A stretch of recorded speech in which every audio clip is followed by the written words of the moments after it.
Tay, bakit nandito ka na naman? Hindi ba't sinabi ko na sa'yo na hindi mo na ako kailangang sunduin?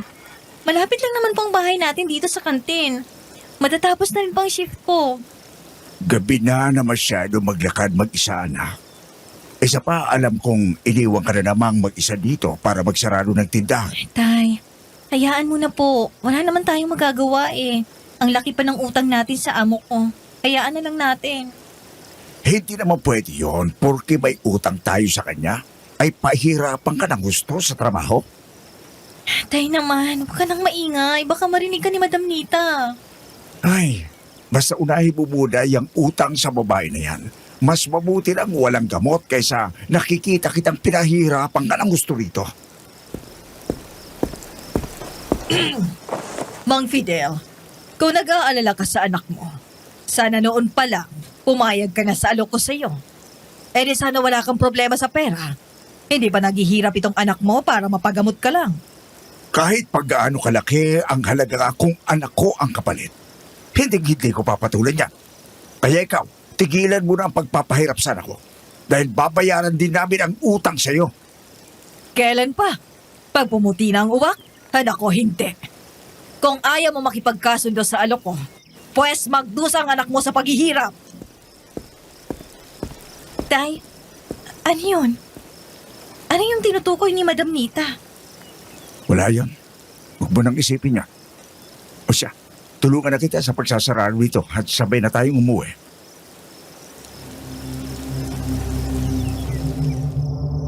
Wala akong nagawa nang magsimula si tatay sa pagbubuhat ng mga bangko at lamesa sa labas para ipasok sa loob. Tanging malalim na buntong hininga na lang ang nagawa ko, saka nagpatuloy sa pagmamap ng sahig. Ngunit hindi ko maalis sa isip ko ang mga narinig kong sinabi ni Madam Nita. Kaya naman kinabukasan, agad akong pumunta sa kanyang opisina.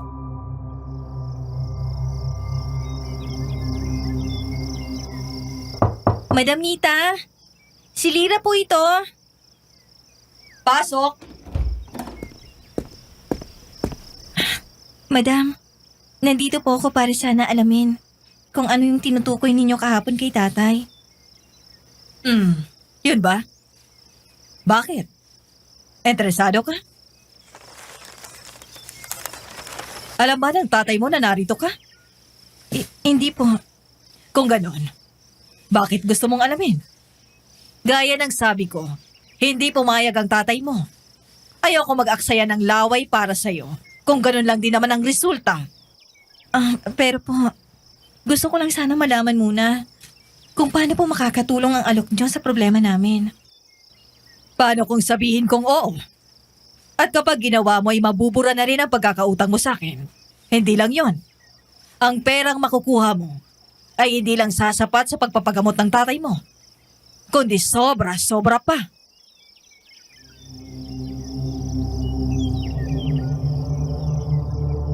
Natigilan ako. Saglit na hindi makaimik at parang may kung anong tumutulak sa akin para sunggaban ang pagkakataong ito. Ngunit bigla ko namang naalala ang aking tatay. Kung hindi siya sang-ayon dito, malakas ang kutob ko na maaari akong mapahamak sa kasunduang ito.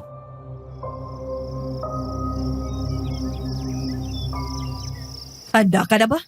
Ano po bang gagawin ko? Tomas, tamang-tama narito ka. Halika. Eto nga pala si Lira.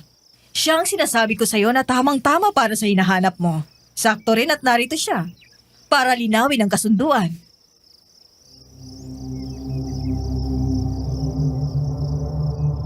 Nanigas sa mga binti ko nang lingunin ko ang lalaking bigla na lang pumasok sa opisina. Mataas siya, kayumanggi. Ngunit kapansin-pansin ang perpektong mukha nito.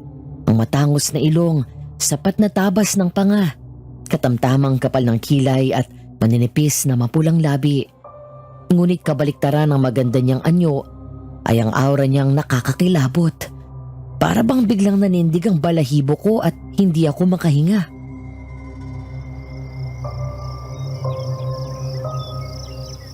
O siya, maiwan ko muna kayo. Maganda ka. Hindi lang katawan pati ang mukha. Magaling talagang pumili si Auntie Nita. Ano po bang trabahong iaalok niyo sa akin? Simple lang ang gagawin mong trabaho, Lira. Bago ko... Gusto ko lang po kayong unahan. Gagawin ko ang lahat ng trabaho. Maliban sa magbenta ng katawan. Magbenta ng katawan?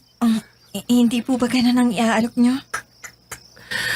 Ay, kayo talaga mga mahihirap. Pag inaano kayo ng galanting trabaho, yan lagi ang pumapasok sa kokote nyo. Pasensya na po.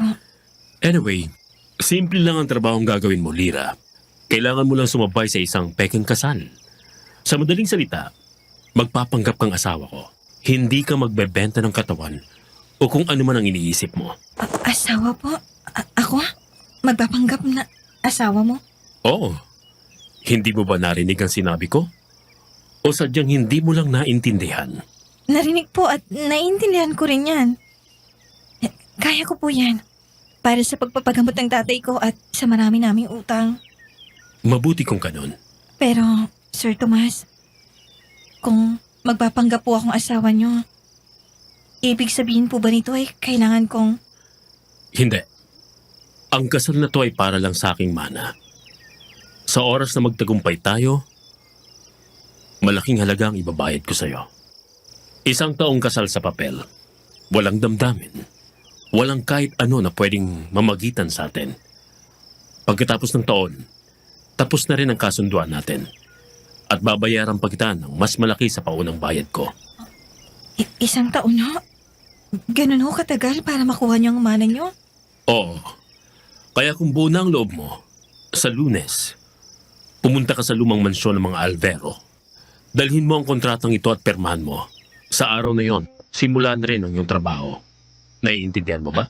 Naiintindihan ko po.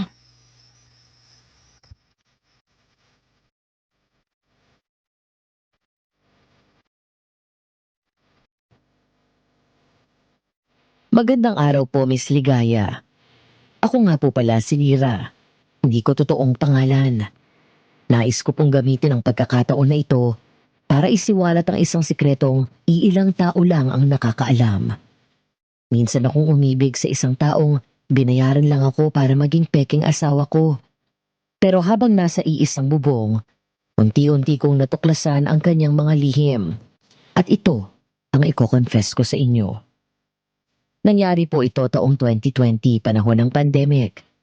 Dahil sa biglaang pagsasara ng maraming kumpanya, isa po ako sa mga nawalan ng trabaho at napilitang pumasok sa maliit na racket para matustusan lamang ang araw-araw na gastusin at mga gamot ng aking itay. Pero kahit anong kayod ko, ay hindi pa rin matustusan ng lahat hanggang sa tuluyan na nga po kaming nabaon sa utang. Kaya't nang marinig ko ang alok ni Tomas sa akin, bagamat may takot at kaba, hindi na ako nagdalawang isip. Pero ang lahat ng ito ay inilihim ko kay tatay. Umalis po ako noon ng probinsya namin sa paalam na mamamasukan akong katulong sa ibang lugar.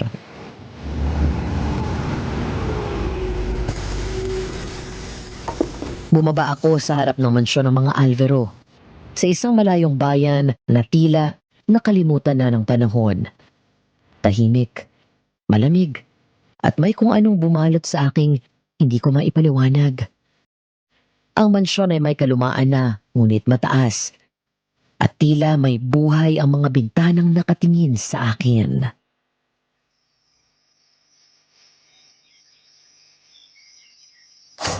Dito ba talaga ako titira sa loob ng 1 taon? Nakakatakot ang dating ng buong mansyon. Ikaw ba si Lira? Opo. Ako nga po. Ako si Rosenda. Ako ang tagapangalaga ng bahay na to. Sumunod ka. Maya-maya lang ay parating na rin si Sir Tomas. Wala po ba siya rito? Hindi ba dito siya nakatira? Hindi. Ang bahay na ito ay inilaan lamang ng mga magulang ni Sir Tomas kapag siya ay may asawa na. Sa madaling salita, kasama ito sa kanyang mamanahin. Ganun po ba? Siya, maupo ka muna. Ikukuha kita ng maiinom. Saglit lang ha. Ano yun? Kasama ka ba naming maninirahan dito sa mansyon? Hindi, Lira. Bantay lang ako ng mansyon na ito habang walang tao para mapanatili ang linis ng paligid. Pero ngayong nandito ka na, hindi na rin ako kailangan dito. Isa pa, mukhang hindi magugustuhan ni Sir Tomas na nandito ako, lalo na't kakakasal niyo lamang. Ganun po ba? O siya, maiwan muna kita. Maya-maya lang nandiyan na rin ang asawa mo. Ang alam ko ay may inaasikaso lamang at dediretso na rin siya rito. Sige po, salamat. Ilang oras ang sumapit at nag-uumpisa na akong pagpawisan sa kung anong pakiramdam na binibigay ng mansyon sa akin.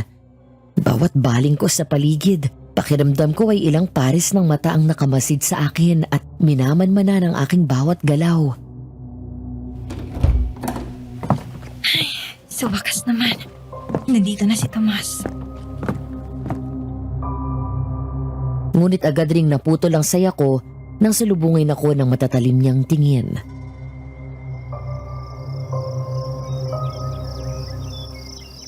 Nandito ka? Ibig sabihin, pumayag ka sa kasunduan. Oo. Malaking tulong ito sa pagpapagamot ko sa tatay ko. Akin ang kontrata. Simula ngayon, mag-asawa na tayo. Sa harap ng batas, ikaw ang asawa ko. Pero sa loob ng bahay na to, may mga patakarang hindi mo pwedeng baliwalain at pakialaman. Gaya ng ano? Huwag kang basta-basta makikialam ng gamit dito. Ang malaking pentol marmol sa itaas. Huwag mo ring papasukin. At kung ayaw mong masira ang kasunduan natin, sumunod ka sa mga sasabihin ko. At huwag na huwag kang lalapit sa akin hanggat hindi ko sinasabi. Naiintindihan ko. Mabuti kung ganun. Hindi ko man maintindihan ang ibig niyang sabihin kung natatakot ba siyang may nakawin ako sa mansyon o sadyang may itinatago lamang siyang malagim sa buhay nito. Pero hindi na ako nag-usisa pa. Sa mga susunod na araw, masinayaan ko na lang ang sarili kong maging abala sa paglilinis. Habang si Tomas naman ay lalo pang naging mailap hanggang sa isang gabi.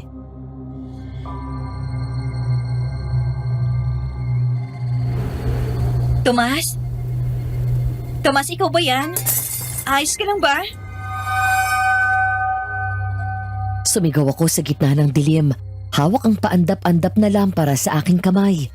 Dahil sa lakas ng bagyo, nawala ng kuryente ang buong mansyon. Kaya naman, sa kabila ng kilabot kong nararamdaman, nilakasan ko ang loob na humakbang patungo sa silid ni Tomas. Tomas! Si Lira ito! Pwede ba akong pumasok? Narinig ko kasi na may nabasag na salamin. Ayos ka lang ba? Walang tumugon, ngunit dinig ko ang mahihinang ungol sa loob. Tila ba nasasaktan o nahihirapan ito? Kaya naman, huminga ko ng malalim at lakas loob na pinihit ang seradura ng pinto ng kanyang silid. Ngunit nang tumama ang liwanag ng lampara sa bulto ng katawan sa loob, nanginig ako ng tuluyan at napasigaw. Sino ka? Anong ginawa mo kay Tomas? Umalis ka sa bahay na to! Halimaw!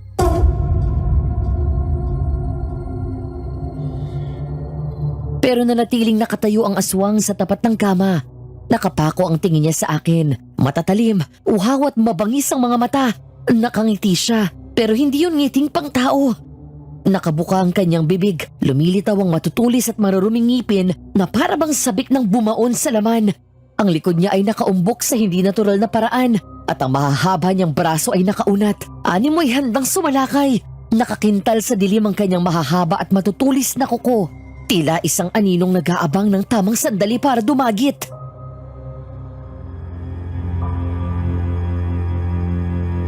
Nasaan si Tomas? Anong ginawa mo sa kanya? Hindi ito sumagot. Sa halip ay unti-unti itong humakbang palapit sa akin. Dahan-dahan, ngunit puno ng pananakot. Bawat yabag nito sa sahig ay tila kumakalabog sa dibdib ko. Ang lampara sa aking kamay ay bahagyang nanginginig sa sobrang takot. Diyos ko,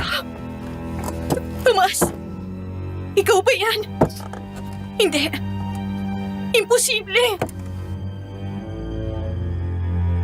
Ngunit habang papalapit ito, may kakaibang nangyari. Isang hakbang na lang sana bago niya ako maabot nang bigla siyang napaluhod sa sahig. Napangiwi ito sa sakit at napasigaw ng kakaibang ungol na tila kalahating hayop at kalahating tao. Anong nangyayari sa'yo?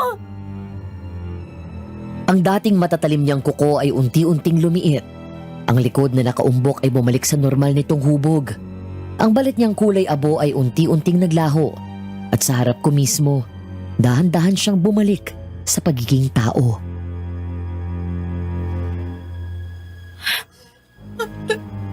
Tomas! Nakahandusay na ngayon sa sahig si Tomas. Hubad, pawis na pawis at tila nanghihina. Ang mukha niya ay puno ng hirap. Ang mga mata niyang kanina'y tila halimaw ay muling nagpakita ng pagkatao. Takot, hiyang-hiya at parang may gusto siyang sabihin pero hindi makalabas sa kanyang bibig. Lira. At doon ko tuluyang naunawaan ang dahilan kung bakit bawal akong makialam. Kung bakit may mga patakarang mahigpit na ipinapatupad at kung bakit may bahagi ng buhay na hindi dapat pasukin. Dahil si Tomas ay isang nilalang na hindi lang basta tao. Siya ay may itinatagong lihim na mas malalim pa sa anumang kasunduan. Nanatili akong nakatayo. Hawak pa rin ang lampara habang pinagmamasdan ang lupaypay na si Tomas sa sahig. Wala akong masabi.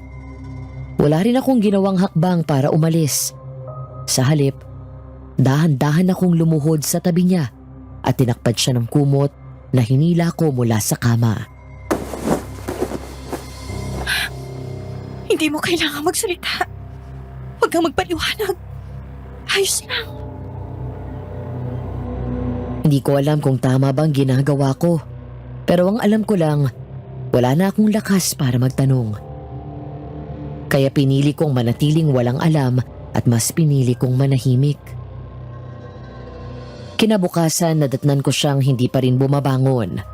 Maputla ang mukha. May bahagyang pamumula ng pisngi dahil sa lagnat. Tahimik akong pumasok sa kwarto. Dala ang tray na may sabaw, baso ng tubig at tuwalyang binabad ko sa malamig na tubig. Hindi ko siya ginising. Maingat kong inayos ang mga gamit sa gilid ng kama. Sa kadahan-dahang pinunasan ng pawis sa noon niya.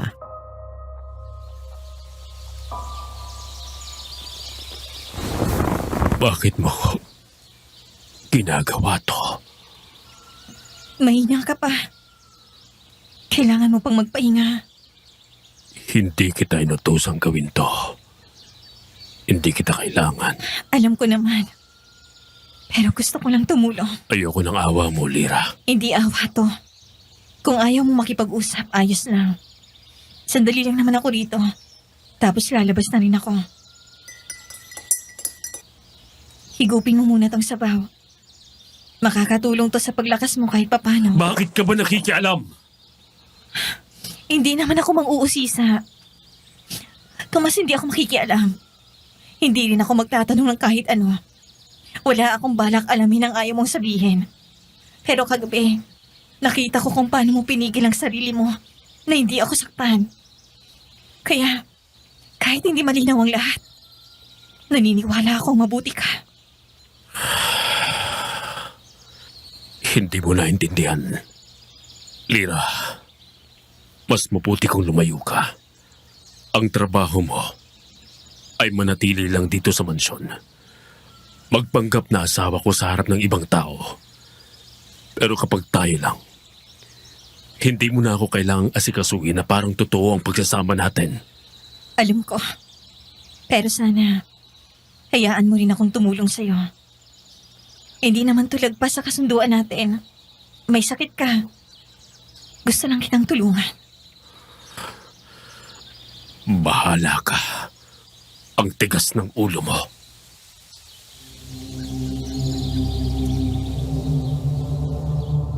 Hinayaan na ako ni Tomas na asikasuhin siya.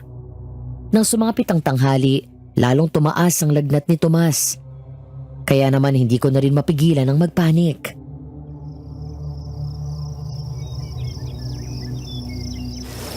Tomas? Tomas? Gising ka ba?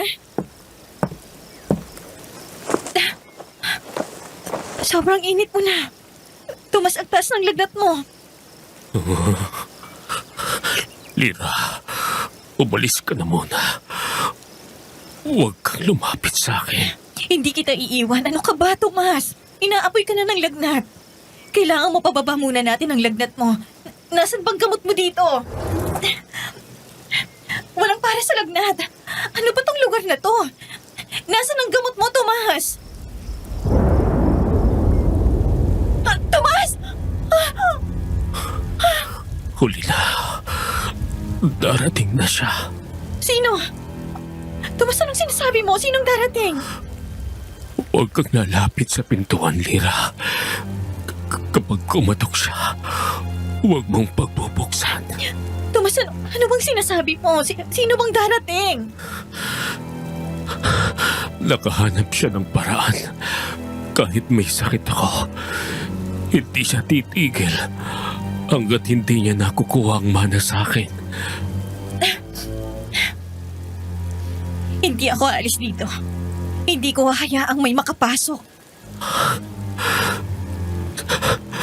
Sinasabi ko na nga ba, mas mapapahama ka lang sa akin. Tomas, Huwag mong buksan, Lira. Kahit anong mangyari. Tomas, hindi ko alam kung... Huwag mong buksan, Lira. Tomas, Apo, buksan mo ang pinto. Ako to, si Felisa. Felisa? Si Lola. Apo, bakit hindi mo ako tinawagan? Alam kong darating ang sandaling to. Lira, tama ang ginawa mong hindi siya iniwan. Ayokong madamay ka lang. Ayoko lang madamay ang kahit na sino. Ako ang nagsilang sa ina mo. Alam ko ang lakad ng kadiliman sa pamilya natin. Ramdam ko kung kailan ka nanganganib. Kaya kahit paabutin ako ng unos, pupunta ako. Lola Felisa, basang-basa po kayo. Ikukuha ko po muna kayo ng pamalit at malinis na tuwalya. Ihalira, sandali. Alam kong nalilito ka. Hindi mo pa rin ako nakikilala. Ako ang lola ni Tomas. Salamat sa pag-aalaga mo sa kanya, Lira. Wala po yun, Lola Felisa. Matagal na po ba siyang ganyan? Oo, Apo. At may oras na ginugusto niyang masaktan at makasakit. Parusa raw sa sarili. Pero ang lagnat na yan, hindi lang katawan ang pinarurusahan. May mas malalim pa riyan. Ipainom mo ito sa kanya. Galing yan sa kabundukan. Mga dahong hindi madaling hanapin pero makapangyarihan. Tandaan mo, ang sitwasyon ni Tomas ay hindi maaaring mga gamot sa butika o reseta ng doktor. Walang silbi yan sa kanya. Opo. Tomas, eto. Subukan mong inumin. Ibaba mo na lang dyan. Ako lang bahala. Iho, Tomas, huwag matigas ang ulo. Makinig ka sa iyong asawa. Napigilan ko lamang ngayon na masundan ka ni Silvano. Pero alam mong sa mga susunod na araw ay matutuntun ka na ng pinsan mo. Kapag nangyari yun, kailangan mong maging handa lalo na't nakarating na sa iba't ibang pamilya natin na kinasal ka na. Wala akong pakialam kay Silvano. Hindi ko hayaang makatungtong siya sa mansyon at sirain niya ang mga plano ko. Kung ganon, hindi mo kailangang kayaning mag-isa, Apo. Kahit sinasabi mong ayaw mong may madamay, hindi mo rin kayang itaboy ang mga taong nagmamahal sa iyo.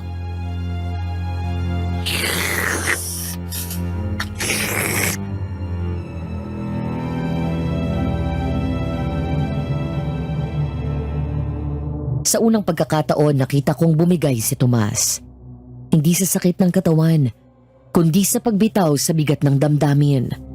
At sa katahimikan ng gabing iyon, habang kumakalma na ang ulan at unti-unting bumababa ang lagnat niya, napagtanto kong may mas malalim pa pala sa lahat ng ito. Mga lihim, sumpa, at galit na iniwang gumagapang sa mga dingding ng mansyon. Matapos masigurong maayos na ang lagay ni Tomas, hinila ako ni Lola Felisa palabas ng silid. Tahimik, mabigat ang hakbang at puno ng kung anong hindi ko maipaliwanag.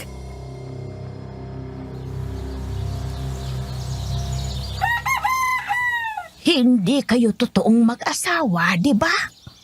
Ano po? Huwag ka nang magsinungaling.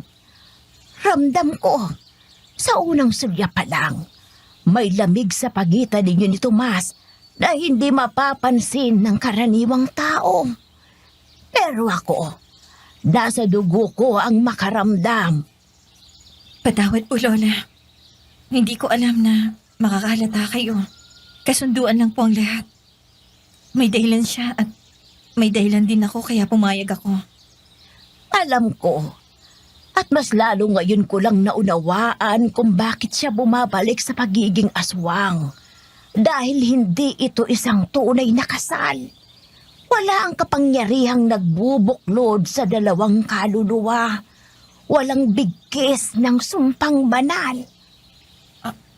Ano pong ibig niyang sabihin? May dahilan kung bakit nilikha ang ritual ng kasal sa mga kagaya niya. Hindi lang yun para sa papel, kundi panangga sa sumpa.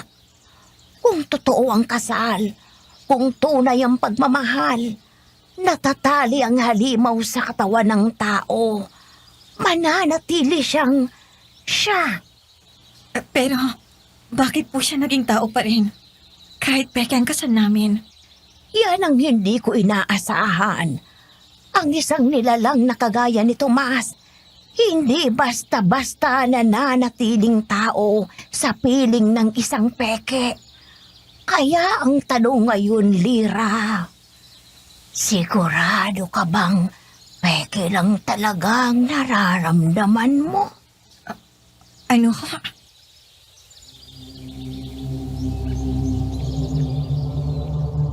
Sa tingin ng iba, matanda lang si Lola Felisa. Pero sa bawat salitang binibitawan niya, may bigat na kayang magpakilos ng kaluluwa. At ngayong alam ko na kung ano si Tomas, mas lalong naging delikado ang lahat ng yun.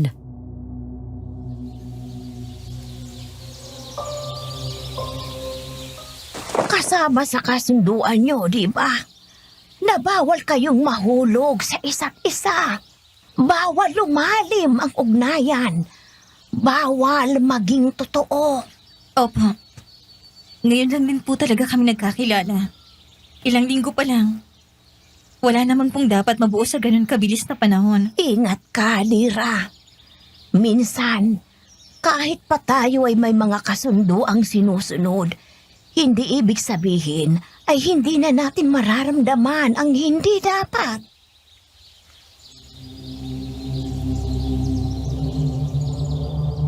Hindi ko alam kung anong nais niyang palabasin, pero hindi ko rin kayang itanggi. Noong una ko palang nakita si Tomas, may kakaibang sigla kong naramdaman. Para bang sa dami ng tahimik kong araw, bigla siyang naging ingay. Pero agad din yung sinundan ng kilabot, isang malamig na pakiramdam na hindi ko maipaliwanag, na parang may panganib na humihinga sa ilalim ng katahimikan niya. Ngunit kahit ganun, hindi ko pa rin masabi kung may nararamdaman nga ba ako sa kanya. Masyado pang mabilis, masyado pang magulo.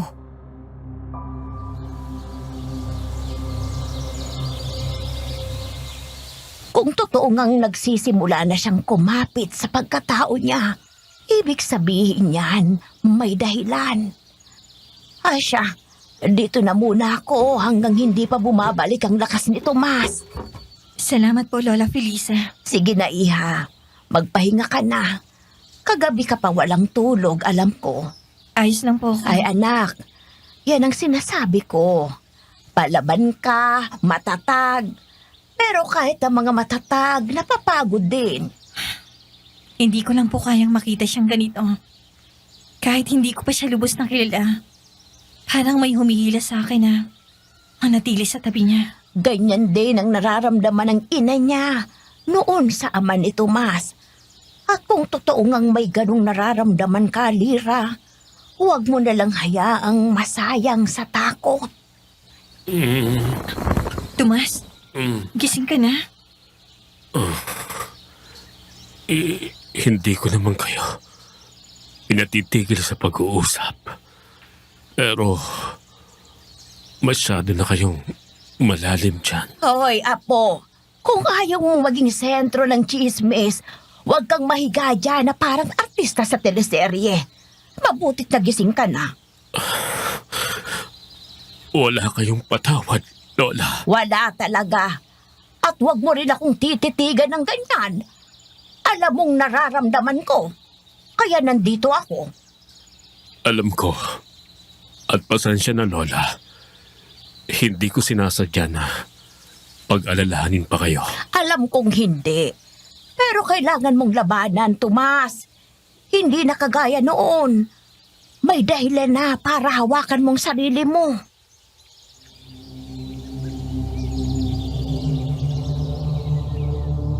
Tahimik akong nakatingin sa kanila. Sa paraan ng pagtitig ni Lola Felisa sa apo niya, may mga kwento silang hindi ko pa alam. May mga sugat na hindi ko pa nahahawakan. Pero naramdaman kong hindi ako dayuhan sa loob ng kwadradong kwarto na yun.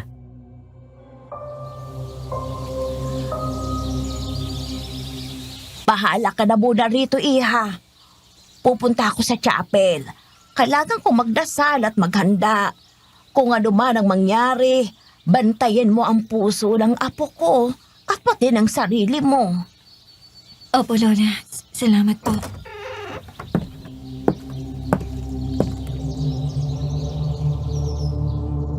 Habang papalayo si Lola Felisa, naiwan akong nag-iisa sa tabi ni Tomas. Sa gitna ng katahimikan, ramdam ko ang bigat ng mga salitang hindi niya masabi. At kahit hindi ko pa maipangako, alam kong mananatili ako, kahit bawal. Kahit alam kong pwede akong lumagpas sa aming kasunduan. Kinabukasan, dumaan ako sa silid ni Tomas para tignan ang kanyang kalagayan bago bumaba sa kusina para magluto ng almusal.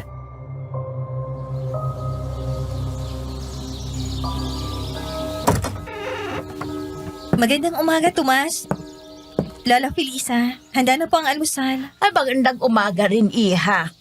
Ay, napakaaga mo naman gumising para magluto. Hindi nakakapagduda na ikaw ang napili ng apo ko na asawahin. Nasanay lang po ako sa bahay. Kailangan ko pong gumising ng maaga para magluto ng almusal para sa tatay ko bago ako pumasok sa trabaho. Aba, napakasipag pa. Sa ganda mong yan, Lira. Paniguradong maraming lalaki ang maghihinayang pag nalaman na may asawa ka na. Ay, hindi naman po siguro. O siya, kapag lumamig ang pagkain, halina at mag-almusal na tayo. Lira, linggo ngayon. Baka gusto mong sumama kay Lola sa simbahan. Ilang linggo ka na rin hindi lumalabas ng bahay. Ayos na bang pakiramdam mo? Okay lang naman kung sa susunod na linggo na lang ako magsimba. Hindi mo ko kailangan bantayan oras-oras. Kung gusto mong umalis, pwede naman. Hindi kita kinukulong dito. Apo, nag-aalala lang si Lira. Wala siyang dapat na ipag-alala. Maayos na ako. Pero kahit sinabi niya yon, parang may lamat na sa boses niya. Kahit maayos ka na, hindi ibig sabihin ay hindi mo na kailangan ng kasama. Hindi lang sa katawan ng karamdaman, Tomas. Pati rin sa loob, sa puso, sa isipan. Alam ko, Lola. Pero ayoko lang maging pabigat. Hindi ka pabigat, Tomas. Kung pabigat ka man, edi sana matagal na akong umalis.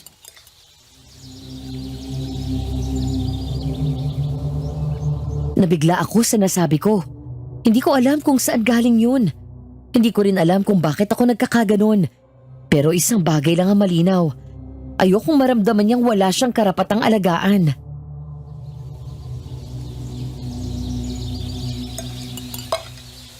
Pasensya ka na. Minsan hindi ko alam kung paano magpapahayag ng pasasalamat. Apo, ang pasasalamat ay hindi laging nasa salita. Minsan, nararamdaman na lang yan, tulad ng pagmamahal.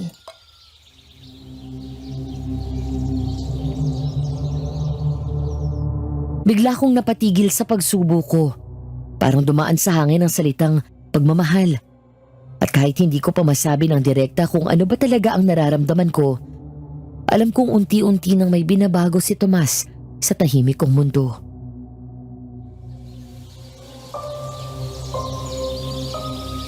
Pero ayos na ako, Lira. Kung gusto mo talagang sumama kay Lola sa simbahan, wala namang problema. Sige.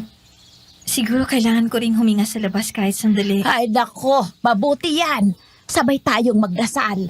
Marami tayong dapat na ipagpasalamat at ipanalangin.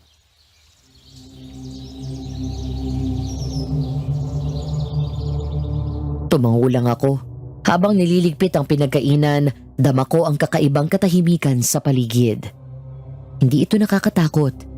Bagkus, ito'y may dalang kapayapaan. Pero sa ilalim ng katahimikang yun, alam kong may unos pa ring naghihintay. At sa bawat hakbang na inilalapit ako kay Tomas, tila pinapaalalahanan akong hindi ito basta-bastang kwento lang ng pagkukunwari. Tahimik ang simbahan. Mabigat ang amoy ng insenso sa hangin. At habang nakaluhod ako sa gilid ni Lola Felisa, hindi ko mapigilang mapatingin sa altar. Kumakabog ang dibdib ko. Hindi lang dahil sa dasal, kundi sa mga tanong na hindi ko mapigilang itanong.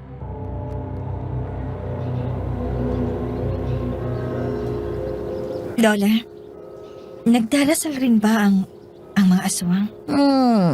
Depende. Kapag may natira pang sangkap ng pagiging tao, oo, nagdarasal sila. Pero kung tuluyan ang nawala ang puso, ang pananampalataya ay tinataboy ng dilim. Si Tomas po. Hindi ko pa po siya nakikitang magdasal na. Pero yung pinagbabawal niyang silid sa mansyon, napapansin ko na lagi siyang nandun. May bahagi sa kanya na pilit lumalaban. Bata pa lang, alam niya ng kapalaran niya at lagi rin niyang sinasabi sa akin noon na hindi niya gustong maging aswang. Ngunit walang ibang paraan para makuha ang kanyang mana kundi ang magpakasal. Dahil kung hindi, patuloy na mapapasa kamay ni Silvano ang kayamanang yon. Bagay na kahit sino ay hindi na naising mangyari yon. Wala na po bang ibang paraan? Wala ako sa lugar para sabihin. Pero isang bagay ang alam ko. Ang mga katulad niya, nakaukit ng tadhana.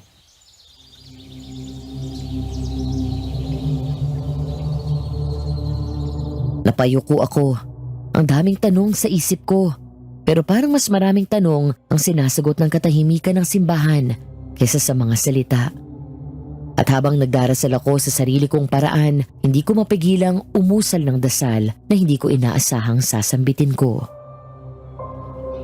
Kung may pag-asa pa si Tomas, kung may liwanag pa sa loob niyang yon, sana matulungan ko siyang makita ulit yon. Pagpasok ko sa mansyon, parang may kung anong malamig na hangin ang humaplos sa batok ko. Pero hindi yon ang dahilan kung bakit ako napahinto sa pintuan ng sala.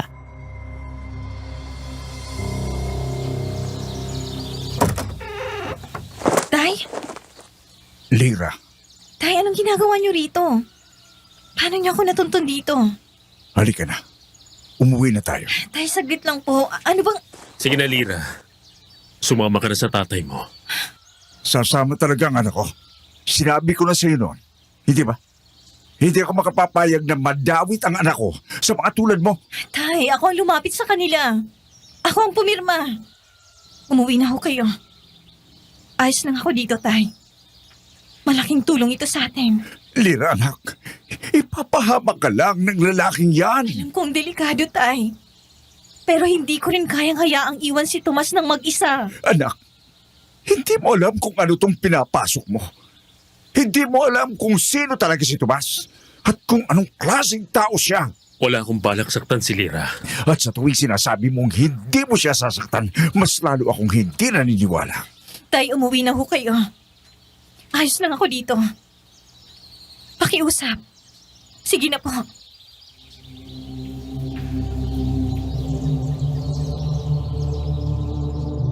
Tahimik akong nakatayo sa pagitan nilang dalawa.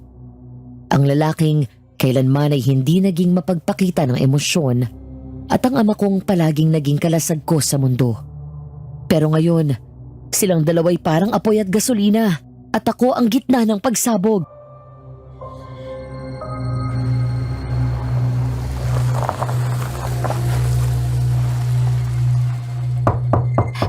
Tomas, narito na siya. Hindi. Lira, dito ka sa likuran ko. Anong nangyayari? Sinong parating? Tay, wag na lang po muna tayo makialam. Tomas! Pinsan! Kumusta? Umalis ka na. Habang nakakapagtimpi pa ako, Silvano. Nako naman, Tomas. Ganyan ka mabumati sa pamilya? Matagal-tagal na rin tayong hindi nagkita, hindi ba? Akala ko ba magkakampi tayo? Matagal na rin tapos yun, Silvano. Hindi na kita kaalyado. Lalo na't alam ko ang totoo mong motibo. Sayang, kung tutuusin. Napakahusay mong leader noon. Kung hindi mo lang piniling maging mahina. Sandali nga. Alis na kami ng anak ko rito. Kung ano man ang kaguluhan ninyo, huwag niyo na kaming idamay. Lira. Ikinagagal akong makilala ka. Kung hindi mo na nalaman, ako lang naman ang nag-iisang pinsan ng iyong asawang si Tomas. Kung dumating ka rito para guluhin ang kapayapaan ng bahay na to, Silvano, mas mabuting umalis ka na. Hindi mo pa ba natatanggap na hindi ka kailanman magiging angka ng liwanag? So, eto palang dahilan kung bakit nananatili ka sa katauhan mo, Tomas. Ganda ng napili mo. Baguhan pa lang. Pero mukhang matatag.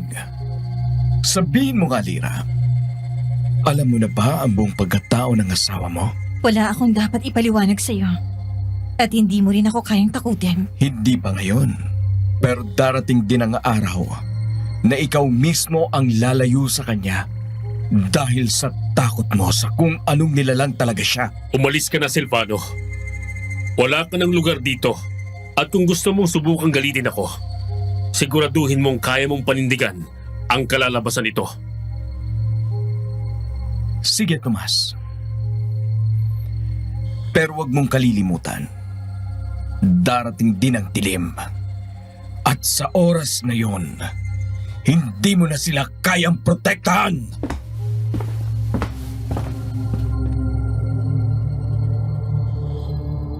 Walang salitang namutawi pagkatapos niyang umalis. Pero ang bigat ng kanyang mga sinabi ay nanatili sa hangin. Parang aninong nakabitin sa itaas ng aming mga ulo. At sa unang pagkakataon, nakita kong muli ang dating nilalang sa likod ng mga mata ni Tomas.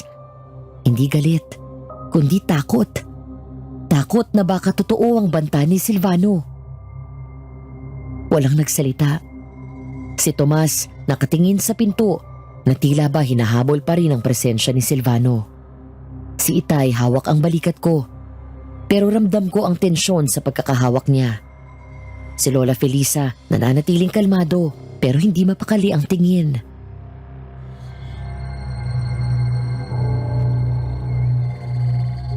Ano tong pinasok mo, anak? Tay, hindi ko rin po alam noon. Pero hindi ko rin po alam kung bakit. Kahit nalaman ko na hindi ako makalayo. Hindi ba't sinabi ko na sa'yo noon pa? Huwag mong tanggapin ang alok na yon. Bakit mo itinuloy? Fidel, Hindi mo na mababawi ang desisyon ng anak mo. Nandito na tayo. At mas kailangan ka namin ngayon, hindi ang sisihan. Pasensya na po kung nasangkot si Lira sa buhay ko. Hindi ko intensyon yun. Pero hindi ko siya pababayaan. Huwag mong sisirain ang anak ko, Tomas. Baka kahit anong hiwaga meron ka, ako pa rin ang kikitil sa'yo. Tay! Hindi kita kayang mawala, anak. Hindi ko maipaliwanag pero ramdam ko. May mas malalim pa sa lahat ng to. Hindi lang kasal. Hindi lang ang kung anong kadilimang meron ang pamilyang ito. Para kang pinapasok sa larong hindi mo alam ang tunay na patakaran. Tama ka, Mang Fidel.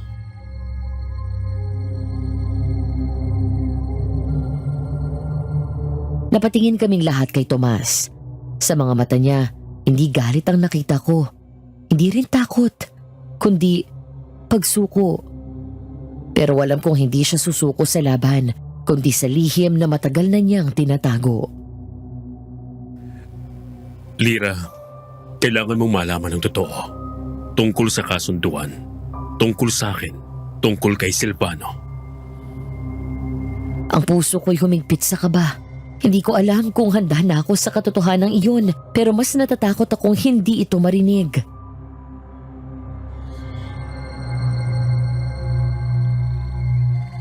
At ang katotohanan to, maaaring ikapahamak mo. Tomas, huwag mong sabihin. Anong ibig mong sabihin? Naparito si Silvano para kilalanin ka, Lira.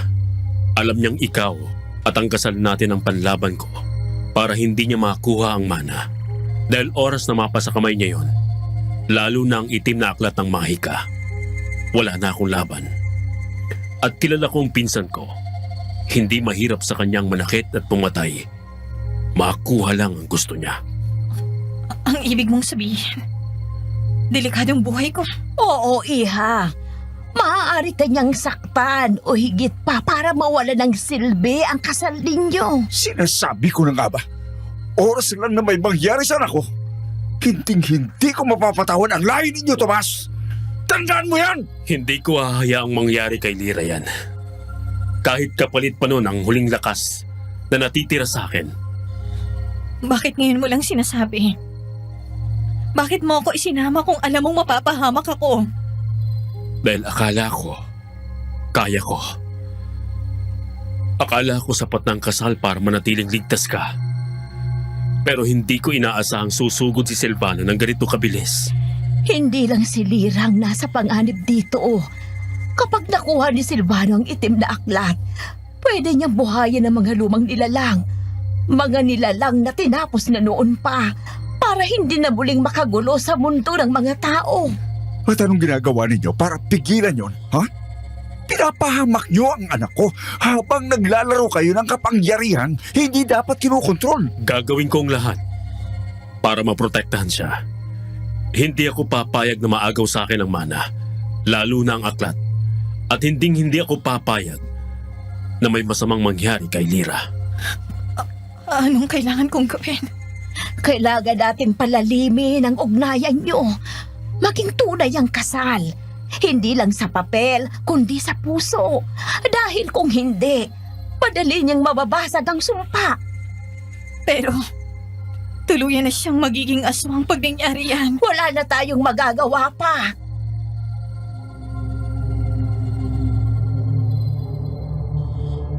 Sa bawat salitang naririnig ko, parang lalo akong nilulubog sa mundong hindi ko pinangarap. Pero habang nakatingin ako kay Tomas, sa kabila ng takot, may kakaibang lakas akong nararamdaman. At sa unang pagkakataon, naramdaman kong wala nang atrasan nito. Lumipas ang mga araw. Muli kaming naiwan sa mansyon. Kinailangan ng umalis ni Lola Felisa para daw magkaroon kami ng oras sa isa't isa. Si Itay naman, walang nagawa kundi bumalik na rin at hayaan ako. Nasa malaking kama ako ni Tomas. Mula nung araw na dumating si Silvano, inilipat na rin ni Tomas ang mga gamit ko sa kanyang silid. Ngunit mula noon ay hindi ko na rin nagawang matulog ng maayos. Bawat ikot ng hangin sa kwartong yun, bawat kaluskos ng kahoy sa sahig, para may bahid ng panibagong panganib. At sa bawat gabi, habang nakahiga sa tabi ng lalaking, hindi ko alam kung dapat ko bang katakutan o pagkatiwalaan. Mas lalo akong nilulunod ng mga tanong na wala pa rin kasagutan.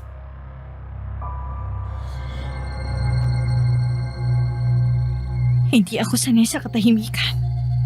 Lalo na pag alam kong may bagyong paparating. Hindi ka pa rin makatulog? Pasensya na. Oo eh. Ang dami ko lang iniisip. Lira, alam kong hindi ito ang buhay na inakala mong tatahakin mo. Pero gusto kong malaman mo, hindi kita gagamitin gaya ng ginagawa ng iba. Pero inilagay mo ako sa gitna ng laban na hindi ko naman pinili. Tama ba yun, Tomas? Hindi. Alam kong hindi tama. At araw-araw, pinagsisisihan kung kailangan kong gawin yon. Pero kung may isang bagay akong pinangahawakan ngayon, ikaw yon.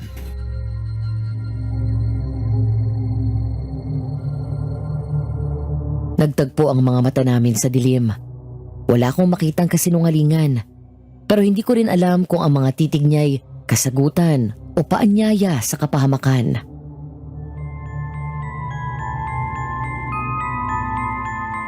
Kung totoo nga ang lahat ng to, Tomas.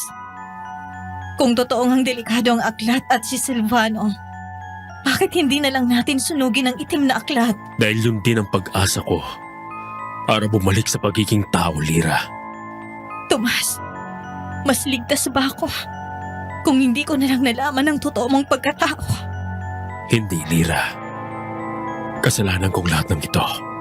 Kung sana'y pwede ko lang ibalik ang oras, hindi na kita idadamay rito. Naisip ko, pwede kitang ilayo muna habang kaya ko pang ilayo ka sa lahat ng ito.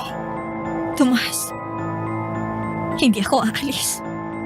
Hindi habang alam kong mag-isa mong pinapasan lahat. Hindi habang alam kong ako ang kahinaan mo. Mas lalo lang akong matatakot kung lalayo ako ng mag-isa.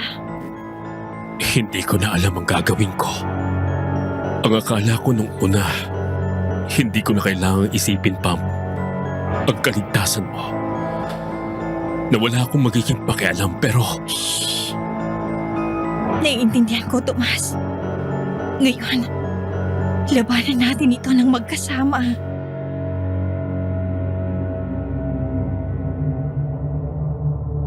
Nagkalapit ang aming mga labi sa katahimikan.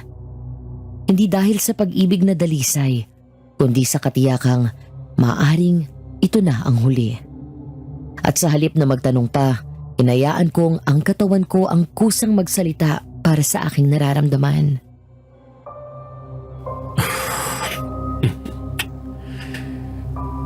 hindi ko hayaang may mangyaring masama sa iyo. Alam ko. Alam ko, Tomas. Nung gabing yun, sa gitna ng delikadong katahimikan, pinili namin ang isa't isa. Sa paglapat ng mga labi, sa bawat haplos, sa init ng katawan. Nakalimutan muna namin ang dilim. Wala muna ang mga takot o si Silvano. Wala ang itim na aklat. Ang natira lamang ay kaming dalawa. At ang pagnanais na sa sandaling iyon, maging totoo ang mundong pinili naming harapin.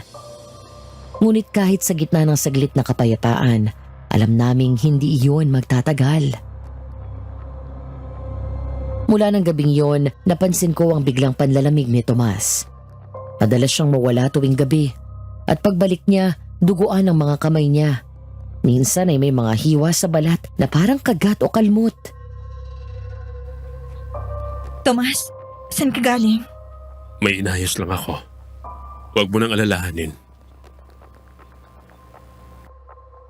Sa bawat gabi, mas lalo kong nararamdaman ang pagbabago sa kanya. Parang unti-unti siyang inaangkin ng kadiliman na matagal na niyang tinatakasan. At kahit pa alam kong doon mapupunta ang lahat, hindi ko mapigilan ng matakot at mag-alala.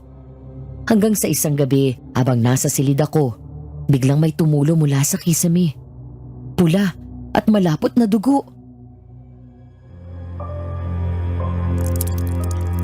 Tomas! Tomas, nasan ka? May dugo sa kisame! Agad akong lumabas ng silid at patakbong inakyat ang ikalawang palapag.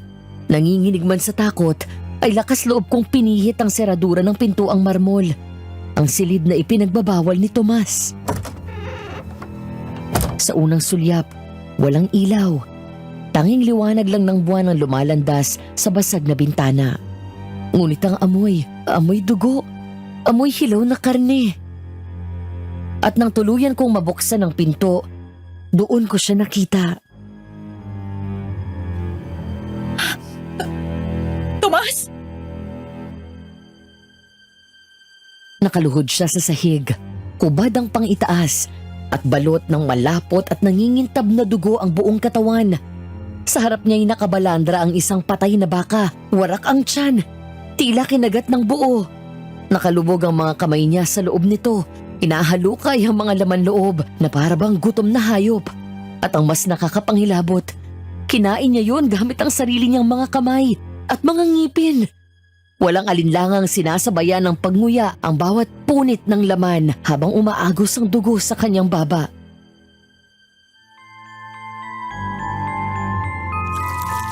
Tomas, tama na! Anong ginagawa mo? Huwag kang lalapit. Lira, lumayo ka. Hindi ko na siya makilala. Ang mga mata niya'y mamula-mula, tila hayop. Ang mga kuko'y mahaba, itim at matulis, pero hindi ako umatras.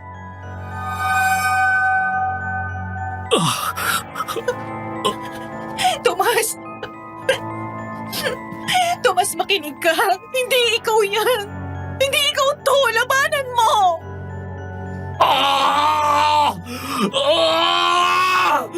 Lumayo ka!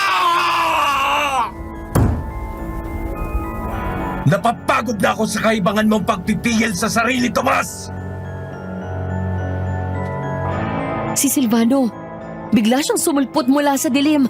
Nakatayo sa pinto, tanga ng isang baston na may nakaukit na gintong ahas. Nakaitim, matikas, pero mapanganib. Tingnan mong sarili mo, pinsan. Isa ka ng ganap na hayop. At siya, isang musmos na magmamahal sa sarili niyang bangungot. Wala kang karapatang mangusga! Umalis ka rito! Ay, Lira. Wala ka sa posisyon para magsalita. Ngayon, may pagpipilian ka.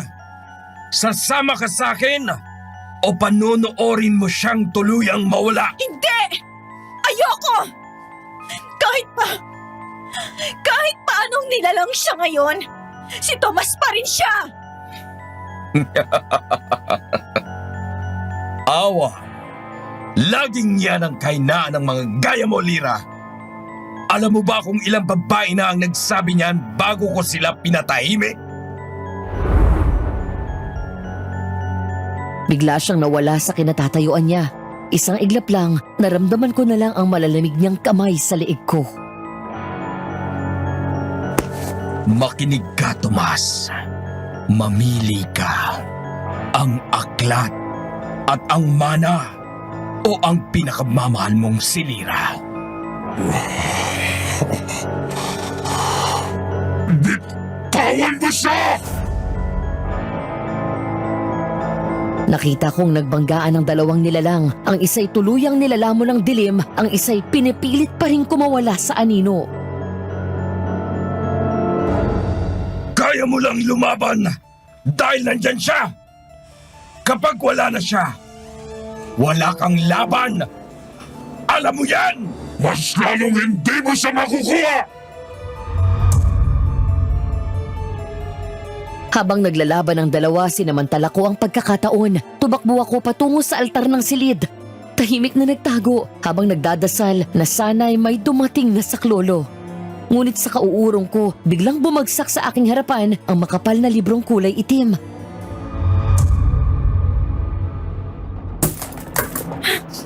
Ang librong itim! Itong lahat ng ugat ng kaguluhan.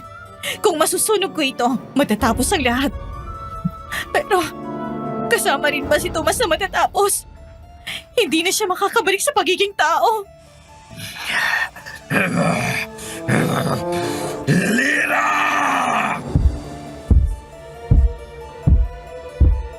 Hindi ko na inalintana ang sakit ng mga paang nadudulas sa marmol o ang sigaw ni Silvano na parang hayop na gutom sa dugo. Ang itim na aklat ay mahigpit kong yakap. Parang hawak ko na rin ang sarili kong buhay. Lira! Ibalik mo yan! Hindi mo alam ang ginagalaw mo! Alam ko kung anong kayang sirain ng aklat na to! Kaya hindi na dapat ito manatili sa mundo!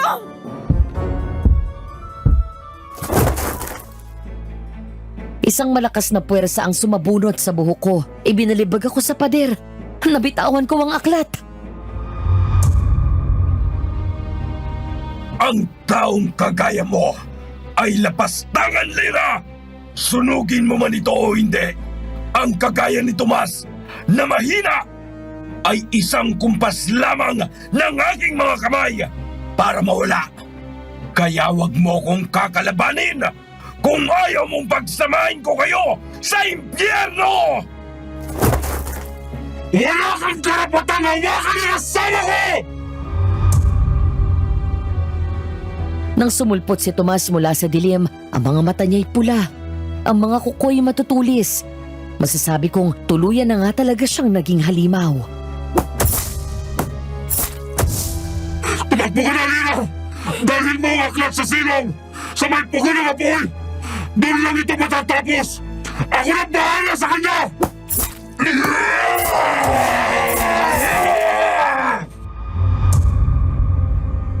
Pilit kong pinulot ang aklat at muling tumakbo. Pababa sa silong ng mansyon. Ang daan ay madilim, puno ng alikabok at mga bulong na nagpapatakot sa akin. Pero kahit nanginginig, kahit nagdurugo ang binti ko at naghahabol ng hininga dahil sa pagkakasakal ni Silvano sa akin, hindi ako huminto. Pagbukas ko ng pintuan, sinalubong ako ng matinding init. Sa gitna ng dilim, nagniningas ang isang pugon sa loob ng pabilog na bato. Ito na! Ito na ang wakas mo!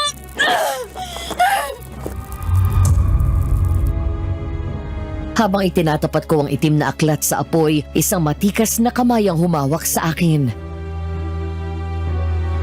Papatayin kita! Ngunit huli na, tuluyan ko ng binitawan ng aklat sa naglalagablab na apoy.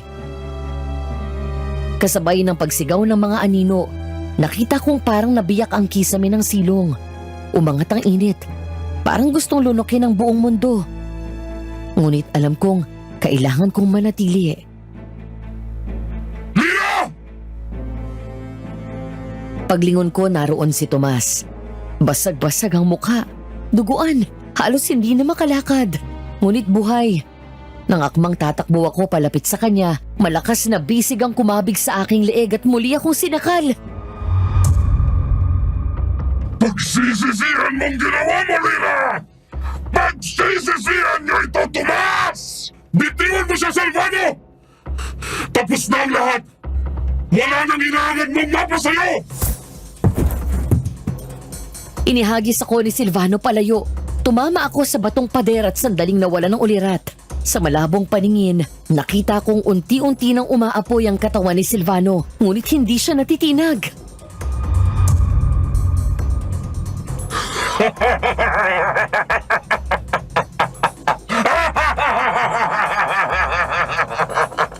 Akala niyo ba mawawala ang kadiliman? Lahat ng isinakripisyo ko, ang dugo, ang kapangyarihan, para nang mawala sa apoy ng isang mortal! Biglang dumagundong ang mga yabag ni Lola Felisa. Tama na, Silvano! Hindi lahat ng kadiliman ay kailangan labanan ng dahas! Ikaw ang nagturo sa kanila para kalabanin ako! Ano bang hindi ninyo matanggap? Etong lahi natin, mga aswang! Tama na! Dumiretso si Lola Felisa sa apoy. Inangat ang baston at mula rito ay kumawala ang bughaw na liwanag. Sa bawat salitang kanyang binibigkas, tila nangihina si Silvano. Kumakalas mula sa mahigpit na pagkakahawak sa akin.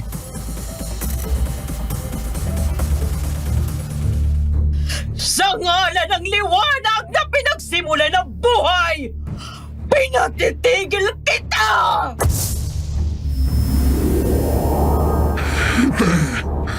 Ito matatapos ng ganito! Pero hindi na siya makakilos. Napaluhod si Silvano habang hinihigop ng liwanag. Si Tomas naman ay biglang bumagsak mula sa pagkakatayo. Sumigaw na tila nasasaktan at mas lalo pang bumabangis. Tuluyan na akong napahagbulgol ng iyak habang pinipilit ko siyang lapitan. Lina! Umalis ka! Hindi ko na kaya! Lira! Huwag kang lalapit! Hindi na siya si Tomas! Lira, anak! Lumayo ka sa kanya! Kakainin ka niyan! Hindi na niya kilala ang sarili niya! Bumagsak siya sa lupa. Nanginginig. Unti-unting nagbago ang hugis ng kanyang katawan. Tumubo ang balahibo. Nanlilisik ang mga mata. Hindi na siya si Tomas. Isa na siyang ganap na nilalang ng gabi. Huwag kang tangalira! Sasaktan ka niya! Tomas! Pero hindi ko sila pinakinggan. Hindi ko pinansin ang mga sigaw, ang mga babala. Isang hiyaw lamang ang gumising sa akin. Yung sigaw ng Tomas na hindi na mapigilan ang sarili. Tomas, pakinggan mo ako! Ako to! Ako si Lina! Hindi kita iiwan! Hindi kita kayang saktan gaya ng ginawa ng mundo sa'yo! Hindi ka halimaw, Tomas! Ikaw ang taong mahal ko! Kailangan kita! Kailangan ko bumalik ka! Pakiusap, Tomas! Bumalik ka sa akin! Mahal na mahal kita!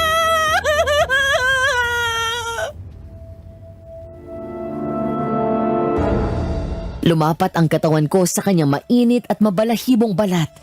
Ramdam ko rin ang matutulis niyang kuko na bumabaon sa aking tagiliran, ngunit hindi ko ininda. Mahigpit ko pa siya lalong niyakap.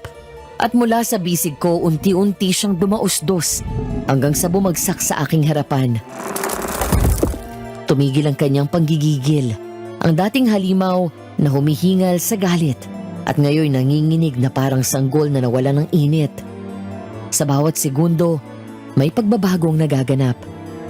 Ang makakapal na balahibong bumalot sa kanyang katawan ay nagsimulang malagas. Tulad ng tuyong dahong tinatangay ng hangin. Napalitan ito ng balat na muli kong nakilala. At kanyang mga kuko na kanina'y matutulis, tila itinagpitagping patalim, ay dahan-dahang umurong. Muling naging mga daliring pamilyar.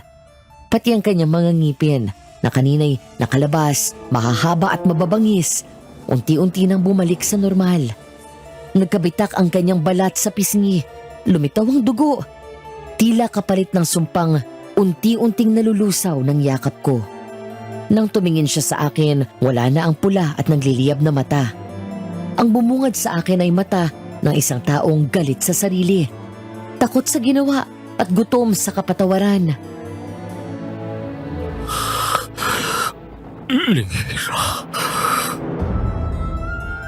Huminga ako ng malalim at niyakap siya ng mas mahigpit.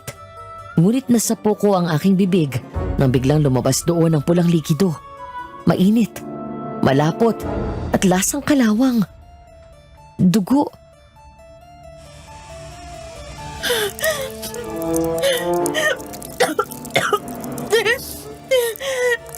Tomas! Lira! Anak ko! Oh, Diyos ko! Lira! Lira!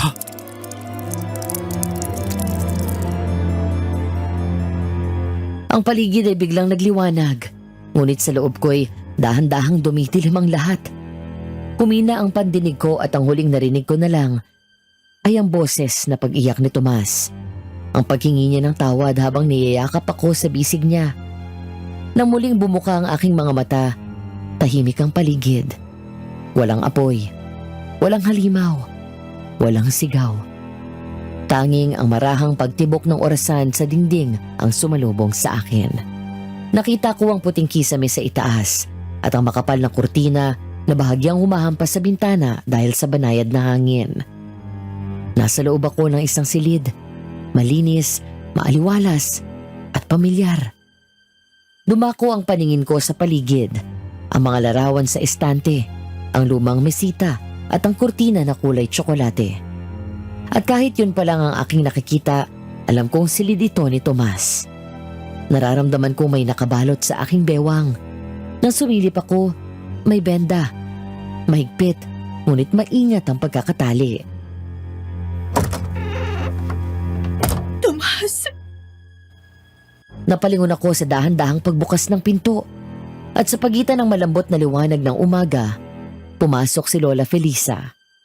Nakasuot pa rin ang kanyang kulay abong saya, ngunit ngayon ay may ngiti sa kanyang labi. Payapa, ngunit may bakas pa rin ang pagod sa kanyang mga mata.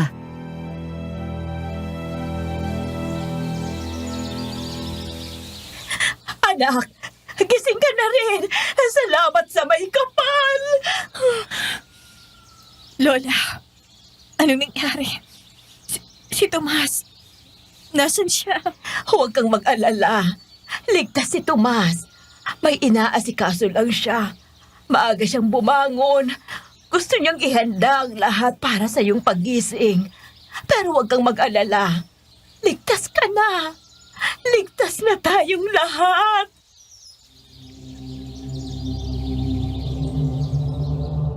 Napapikit ako saglit. Hindi pa man ganap na bumabalik ang lakas ng aking katawan, ang puso ko'y tila muling bumigat sa dami ng tanong. Ngunit sa katahimikan ng tinig ni Lola Felisa, unti-unti akong nakaramdam ng pahinga, ng katahimikan na matagal ko nang hinihintay.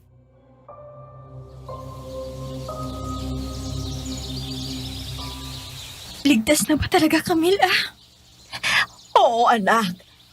Sa wakas, pinili ng puso ang liwanag kaysa sa gutom ng dilim. At ikaw ang dahilan.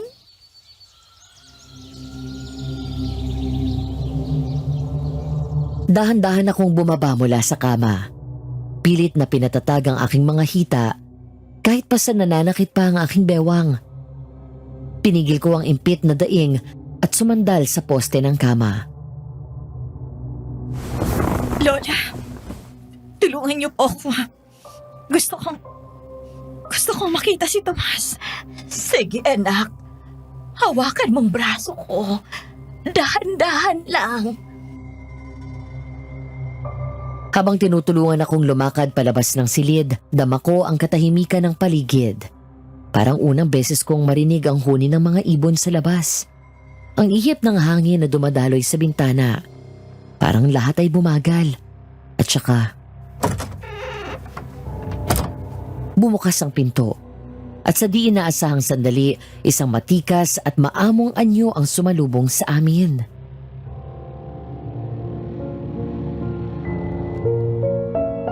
Lira? Nakatayo si Tomas sa may pintuan. May hawak na kumpol na mapupulang rosas. Ang kanyang buhok ay maayos. May bakas na lamig ng umaga. At ang ngiti sa kanyang labi ay puno ng kaluwagan. Ng tunay na saya. Ng isang taong sa wakas ay lumaya.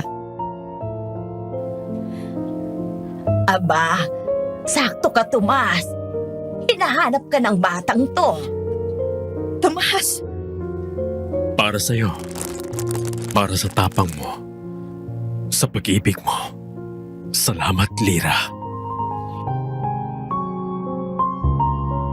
At sa gitna ng liwanag na yon, sa unang hakbang ng bagong simula, naroon kaming dalawa. Magkasalubong.